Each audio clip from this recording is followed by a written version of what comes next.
Hi everyone, this is Ben. This is a performance and tutorial for an original trick I came up with. I haven't uploaded in a while, so this is going to be a good trick. I hope you guys like it. So yeah, here we go.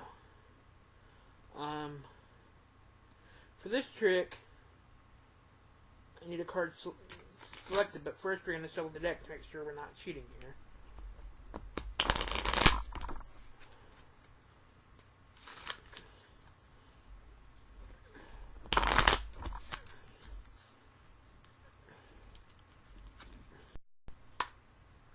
There we go.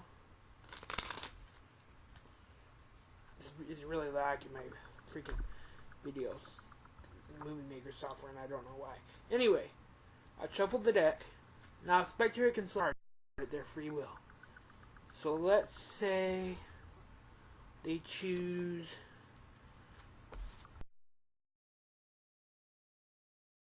the stupid lag, the 7 of diamonds.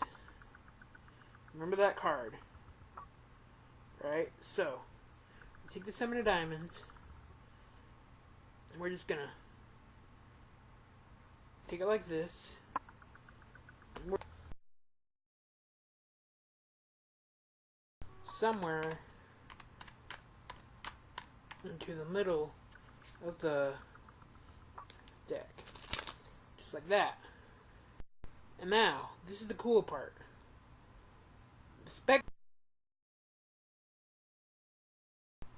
Since I don't have a spectator, I'm going to do it. But a spectator can riffle shuffle.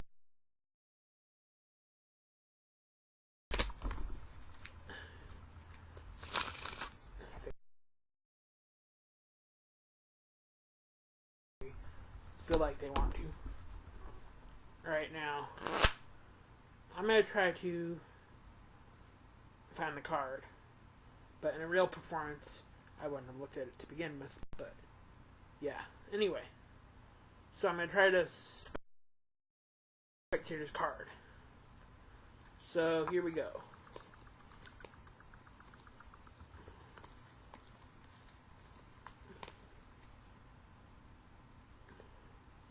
And right there,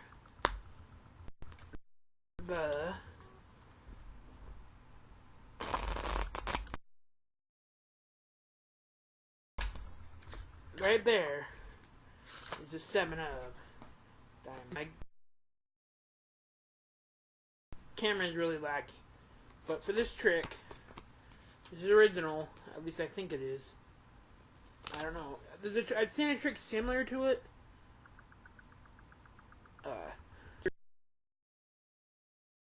Here we go. For this trick, you need to use the 2 jokers. And the 2 jokers, one is on top, one is on the bottom. The setup is the one on the top, one on the bottom. And I didn't do that. In the performance, I had a card, I give the deck a shuffle, keeping the jokers on top.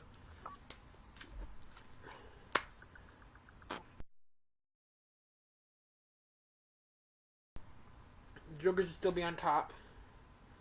In the performance, I did a Marlowe tilt, but I found out that it's better to do it. So you get a card selected. So, or no, you have their card. Now, I didn't do this in the performance, but you can do it like this, because what you do is you just have their card, and you put it on top, or you can do a Marlowe tilt. It doesn't matter, whatever you want to do. But you either want it on top or second from the top. Either way. But I'll show you that it doesn't matter whether it's on top or second from the top or on the bottom. You'll still be able to find their card. So you can put it wherever you want in those, but you can't just put it in the middle of the deck, obviously. So a more professional way to do it, though, would be to put it on top, like that. Put their card on top, give the deck a cut, and perform a pass. Just like that. That was a Herman pass. You can check out my tutorials for that on my channel. But anyway, the card is on top. What I did in performance was I did a Marlowe tilt. So So what you do is you want to go like this. I'll show you how this is done. You hold the cards like this. You push one with your thumb like that. And you have these two fingers like this. So from here, you're doing that. And then you catch a break, and then you pull it back, catch a break between that top card. And you want to lift it up a little bit. Just let go some pressure with your thumb. It should lift up like that. So that'll make it lift up. And then you just make it like you're putting it in, and you put it below that break. Just like this, you can see, just like, how do I do that? Anyway, it's in the second from the bottom. And then what you do next, and I'll explain why it doesn't matter whether you put it on top, bottom, or second from the top later. But you have it there. You could have a spectator give it a riffle shuffle. You don't want them to do more than one riffle shuffle. So just say a quick riffle shuffle. Most of the time they won't question it. Just give it a quick riffle shuffle. And now you can have the spectator cut a couple times. 1, 2, and 3. And that was actual cutting.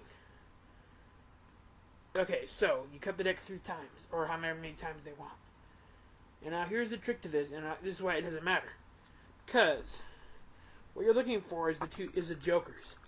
So the jokers can either be separated, or they can be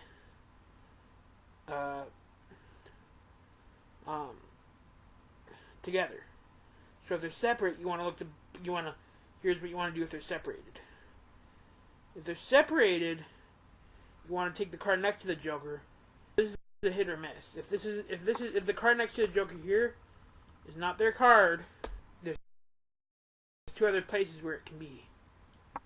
And here's where they are. The next spot it can be is next to the next joker, which is right here. So it's either going to be in front or behind the first joker, or in front and behind the second joker.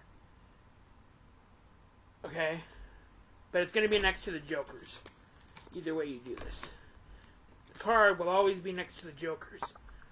Or a joker. So if it's not next to the first, if they're separated, and you pull out the card and it's not theirs, you go to the next joker. Or what you want to do first is you want to say, okay, I messed up. And then you want to go to the next joker and find their card.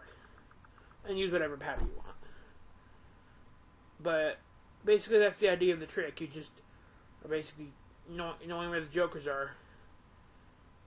And when if they only shuffle once and only cut a few times, or they could cut as many times as they want, but if they give it one shuffle and cut it a couple times,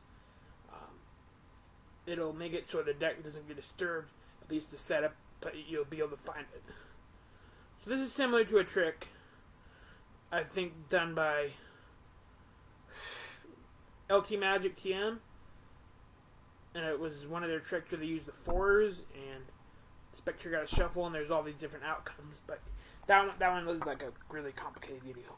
So that's just my idea of the trick. Here we go. But this is a different trick you guys get. It's a little bit different.